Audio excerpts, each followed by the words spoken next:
नमस्कार दोस्तों, मैं अमन स्वागत करता हूं आपके अपने YouTube चैनल एजुकेशन हब पे। आज है 11 जनवरी और चलिए जानते हैं 11 जनवरी से संबंधित कुछ इम्पॉर्टेंट अपडेट्स।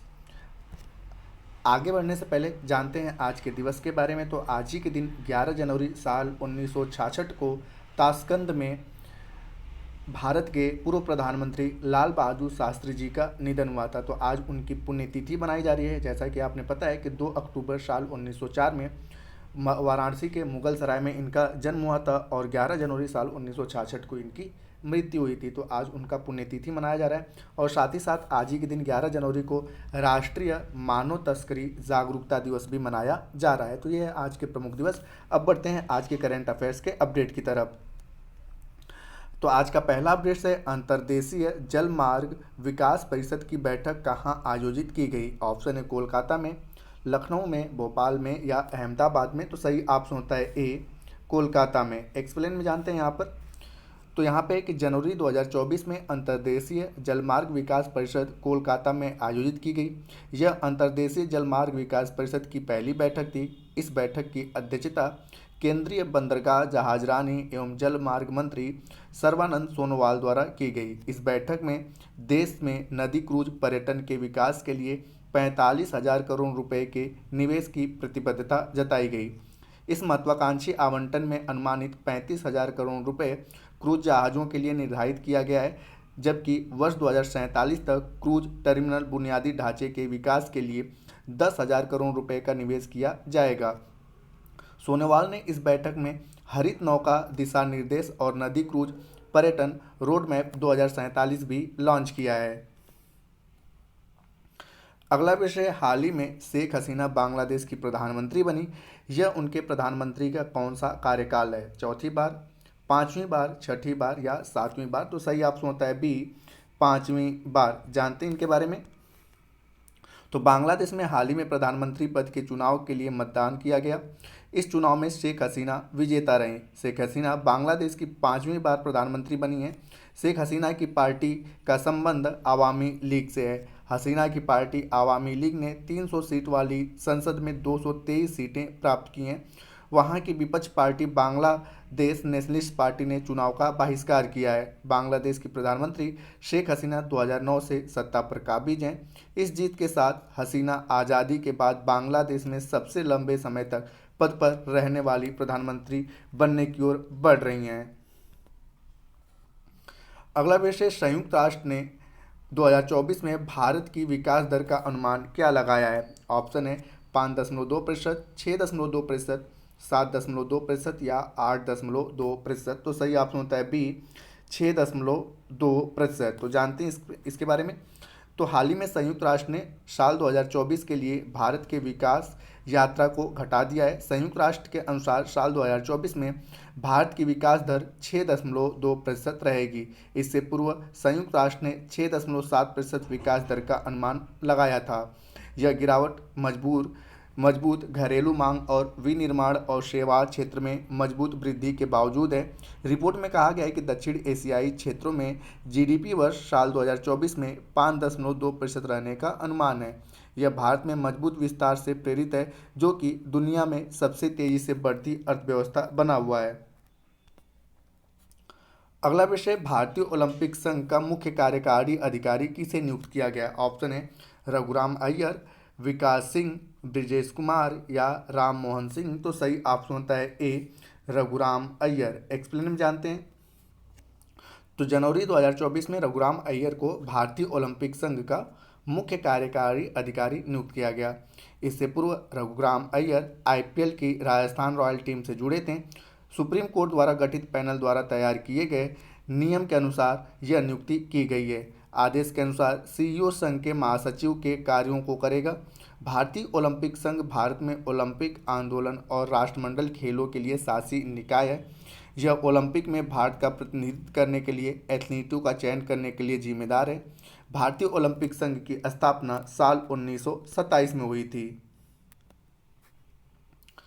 अगला विषय, किस योजना को हाल ही में सर्वश्रेष्ठ नवाचार पुरस्कार से सम्मानित किया गया। तो जैसा कि यहाँ पे आप देख रहे हैं, स्वामित्व योजना। तो सही ऑप्शन होता है आपका सी, कि स्वामित्व योजना को सर्वश्रेष्ठ नवाचार पुरस्कार से सम्मानित किया गया है। जानते हैं इसके बारे में।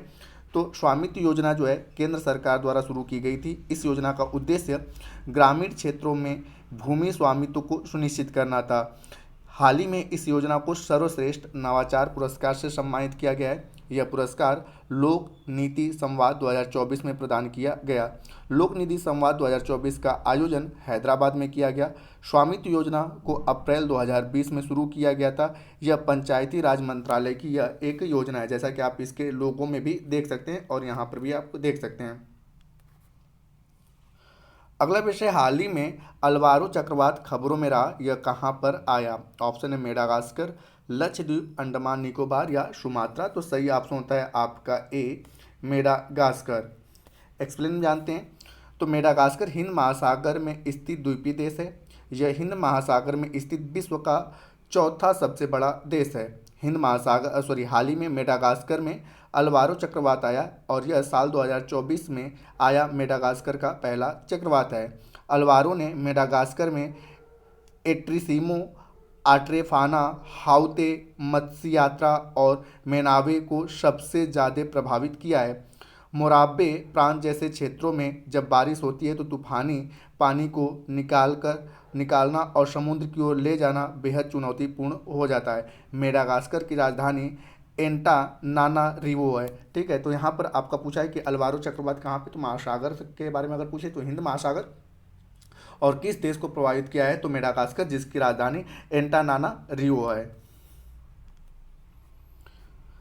अगला विषय, हिमतेंदुओं को कहाँ का राष्ट्रीय प्रतीक घोषित किया गया? ऑप्शन है तुर्कमेनिस्तान, किर्गिस्तान, उज्बेकिस्तान या अफगानिस्तान। तो सही ऑप्शन होता है आपका बी, किर्गिस्तान। जानते हैं एक्सप्लेन में। तो किर्गिस्तान एक मध्य एशियाई देश है। हाल ही में इसने हिमतेंदुओं को राष्ट्रीय प्रतीक घोषित किया है। राष्ट्रपति झापारो का आदेश पारिस्थितिकी संतुलन बनाए रखने में हिमतेंदुओं की महत्वपूर्ण भूमिका पर प्रकाश डालता है। जंगल में इंसानदार प्राणियों की हानि पर्वतीय पारिस्थितिकी तंत्र के नाजुक संतुलन के लिए एक महत्वपूर्ण खतरा पैदा करती है। इसका विभिन्न जानवरों की प्रजातियों और यहाँ तक कि मानव आबादी पर संभावित हानिकारक प्रभाव पड़ता है। किर्गिस्तान की प्राचीन संस्कृति में हिमतेंदुओं का बहुत महत्व रखा जाता था, जो कि किर्गिज लोगों के महान नायक मानस से जटिल रूप से जुड़ा हुआ है।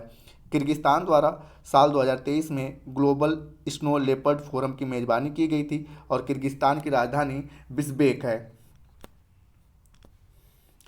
आज का अंतिम विषय, अंतर्राष्ट्रीय पर्पल उत्सव का आयोजन कहाँ किया गया? गोवा में, कर्नाटक में, केरल में या महाराष्ट्र में। तो जैसा कि आप यहाँ पे देख रहे हो कि इसका आयोजन जो है गोवा में किया गया। गोवा के कहाँ पर? आपके डीबी मैदान, कैंपबेल, पणजी, गोवा में। ठीक है, और कब से कब किया जा रहा है? तो 8 से 13 जनवरी के बीच किया जा रहा है। तो इसके बारे में हम लोग जानते हैं।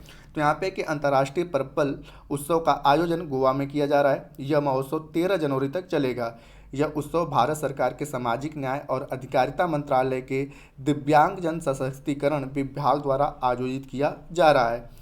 इस उत्सव का उद्देश्य संगीत, नृत्य और मनोरंजन में आकर्षण प्रदर्शन के माध्यम से दिव्यांगजनों की प्रतिभा का प्रदर्शन करना है। उद्घाटन समारोह का एक असाधारण क्षण धूमल नामक पर्पल का प्रस्तुतिकरण किया गया। इसमें गोवा के विभिन्न क्षेत्रों के दिव्यांगजनों के साथ साथ भारतीय संगीत उद्योग के सम्मानित रचनाकारों द्वारा भी अपनी प्रस्तुतियां दी जाएंगी। इस प्रकार आयोजन मुख्यतः समावेशिता और एकता का प्रतीक है। तो दोस्तों, ये थे आज के करंट अफेयर्स के अपडेट। अब समय पिछले सेशन में पूछे गए प्रश्न का उत्तर देने का। तो पिछले सेशन में आपसे पूछा गया था कि भारत पार्क की स्थापना किस देश में की जाएगी? तो जिसका सही उत्तर था संयुक्त अरब अमीरात यानी कि UAE। तो जिन्होंने भी सही उत्तर दिया उनके लिए बधाई। अब समय है आज के प्रश्न का। तो आज का प्रश्न है कि संयुक्त राष्ट्र ने 2024 में भारत के विकास दर का अनुमान क्या लगाया है? 5.2%, 6.2%, 7.2% या 8.2%। तो आप इसका आंसर हमें कमेंट बॉक्स में दे सकते हैं। आपके कमेंट का हमें इंतजार रहेगा। तो दोस्तों, वीडियो पसंद आया तो वीडियो को लाइक करें, कमेंट करें तथा अपने दोस्तों के साथ शेयर करें। तथा इस PDF को प्राप्त करने के लिए आप हमारे टेलीग्राम से जुड़ सकते हैं, जिसका लिंक वीडियो के डिस्क्रिप्शन में दिया हुआ है। तो वीडियो के अंत तक बने रहने के लिए धन्यवाद। मिलते हैं जल्दी नेक्स्ट वीडियो में।